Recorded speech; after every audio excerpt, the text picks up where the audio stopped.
Selamat tengah hari semua. Hari ini kami berada di event KTM dan Zontes Test Ride. Dan saya akan tanya soalan yang sangat penting. Kalau duit bukan isu, motor apa yang saya akan pilih? Aku akan memilih jentera ni, KTM Duke 790. Kenapa? Satu sebab namanya, anti-wheelie control. Aku boleh pulas macam mana pun, aku nampak pro. Tak payah nak skill. Okey, jom kita tanya orang lain. Okey, sekarang saya dengan Yom. Encik Yom. Ya. Motor mana yang abang boleh pilih kalau duit bukan isu? Okey lah, kalau bagi saya, kalau saya kaya, saya akan ambil Zontes 368G lah. Sebab apa? Sebab dia punya feeling dia lain lah.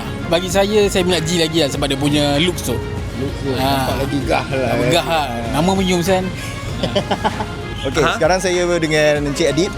Encik Adib, kalau dalam kalangan motor-motor test ride semua ni, kalau duit bukan isu, motor mana satu yang Adib pilih? KTM 390 SMCR. Motard. Sebab apa? Sebab pergi kerja boleh jadi orang gila. Okey, sekarang saya dengan Encik Roy. Ya. Encik Roy, kalau duit bukan isu, antara motor-motor test ride yang kita ada hari ni, motor mana yang abang nak pilih? 790 Adventure lah. Adventure. Kenapa Adventure? Kenapa 790?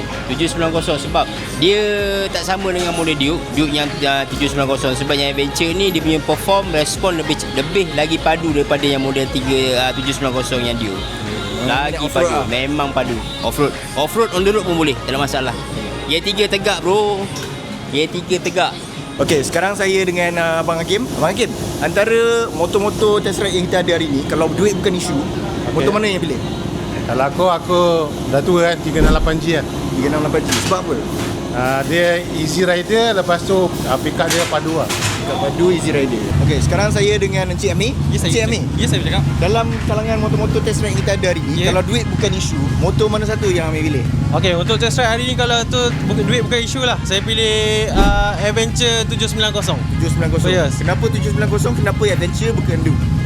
Sebab 790 saya rasa dia sesuai untuk on the road dengan off road. Lepas tu dia laju, torque tinggi.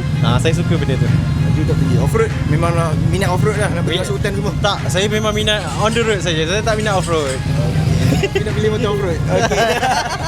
Okey, sekarang saya dengan Miss Hana. Miss Hana, kalau antara motor-motor yang kita ada test ride hari ni, if money was not an issue, motor mana satu Hana pilih?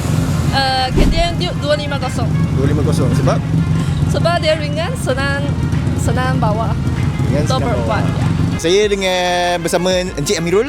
Antara motor-motor yang kita ada hari ni di test ride event dekat sini, kalau duit bukan isu, mana satu motor yang Encik Amirul pilih? Duke 790 The Scalper. The Scalper. Sebab apa The Scalper?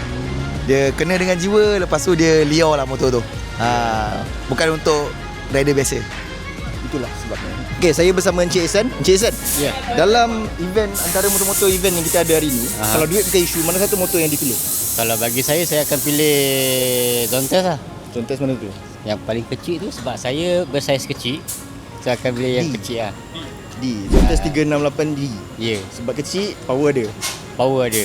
So, itulah pilihan-pilihan staff di TM Motor World. So, kalau aku tanya soalan sama kat korang pilih mana satu? Sila komen kat bawah. Bye-bye.